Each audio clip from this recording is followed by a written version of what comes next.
Kang Mas, kalau dapurnya didandani, maka saya pasti akan belajar masak. Demikian komentar seorang istri kepada suaminya. Atau seorang karyawan berkata kepada bosnya, "Bos, kalau ada fasilitas komputer Apple seri Mac yang terbagus dan yang terbaru, pasti kerja kami akan lebih cepat." Atau seorang mahasiswa berkata kepada ayahnya, "Kalau ada fasilitas kendaraan, pasti kuliah saya akan cepat selesai dan nilainya bagus." Intinya, kalau ada fasilitas, pasti akan lebih baik. Itu kata mereka dalam tanda petik. Percaya deh, memberi fasilitas kepada orang yang belum bergerak adalah kesia-siaan. Inilah yang banyak dari kita yang peduli akan infrastruktur yang saat ini banyak lagi dibangun oleh pemerintah, dan saat ini kita benar-benar ingin memperhatikan lebih dalam. Kita takut infrastruktur statis yang dibangun selama ini yang dibangun hanya untuk menambah kemanjaan, bukan menambah cepatnya faktor produktif bangsa Indonesia mendirikan usaha-usaha seperti manufaktur, pabrik yang lebih baik lagi. Berdasarkan pengalaman banyak negara, biasanya infrastruktur dinamis yang dibangun dulu baru infrastruktur statis, alias bisa masak dulu baru dibikin dapurnya. Ini contoh loh ya. Misalnya, seseorang itu bisa komputer dulu, baru kita belikan komputer untuk fasilitasnya. Bisa masak dulu, baru dapur kita buat sesuai dengan kebutuhan pemasak. Karena dapur Chinese cooking dengan Japanese cooking, dengan Western cooking itu beda utensilnya, peralatannya. Lalu kita mau bangun infrastruktur dapur yang mana? Italian kah? Thai kah? Warteg kah? Burger fast food kah? Semua dapurnya beda, alatnya beda, dan tata letaknya beda. Itulah infrastruktur statis yang dibangun berdasarkan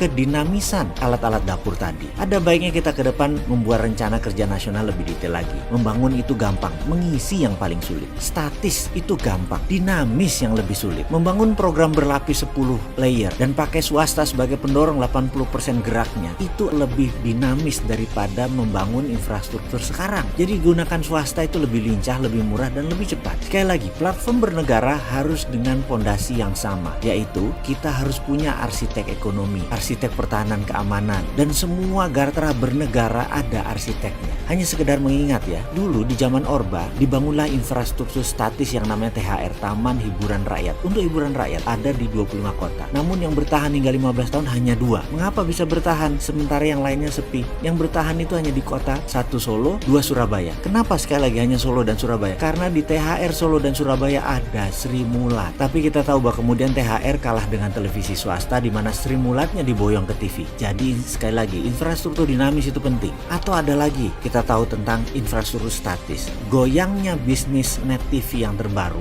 padahal didukung dengan teknologi HD yang sangat canggih. Sekali lagi, namun karena infrastruktur dinamisnya tidak tumbuh dengan baik, software acaranya tidak diterima pasar, terutama pengiklan, ya goyang juga net TV. Jadi ke depan bagaimana? Jadi ke depan Indonesia di dalam membangun infrastruktur statis, pastikan ada Sri Mulat yang sudah manggung. Jangan bikin Sri Mulat setelah ada infrastruktur statis. Pasti nggak lucu, pasti dipaksa lucu soalnya. Semoga paham maksud yang tersirat dalam video kali ini.